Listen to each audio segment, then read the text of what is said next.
ભગવાને એક ગધેડાનું સર્જન કર્યું અને કહ્યું, તું ગધેડા તરીકે ઓળખાઈશ. તું સૂર્યોદયથી લઈને સૂર્યાસ્ત સુધી થાક્યા વગર તારી પીઠ ઉપર બોજો ઉઠાવવાનું જ કામ કરીશ. તું ઘાસ ખાજે, તને બુદ્ધિ નહીં હોય અને તું 50 વર્ષ સુધી જીવીશ.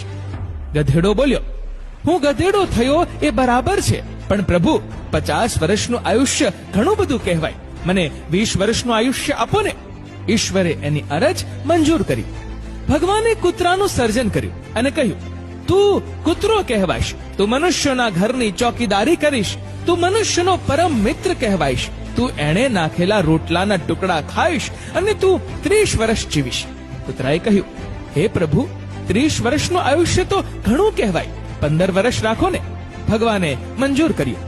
ભગવાને વાંદરો બનાવ્યો અને કહ્યું, તું વાંદરો કહેવાઈશ. તું એક ડાળીથી બીજી ડાળી પર જુદા જુદા કરતબ કરતો કૂદાકૂદ કરીશ અને સૌને મનોરંજન પૂરું પાડીશ. તું 20 વર્ષ જીવીશ. વાંદરો બોલ્યો, 20 વર્ષ તો ઘણા કહેવાય. પ્રભુ, 10 વર્ષ રાખો ને. ભગવાને મંજૂર કર્યું. છેલ્લે ભગવાને મનુષ્ય બનાવ્યો અને એને કહ્યું, તું મનુષ્ય છે. પૃથ્વી પર તું એકમાત્ર બુદ્ધિજીવી પ્રાણી હોઈશ. તું તારી અક્કલના ઉપયોગ વડે સર્વે પ્રાણીઓનો સ્વામી બનીશ. તું વિશ્વને તારા તાબામાં રાખીશ અને 20 વર્ષ જીવીશ.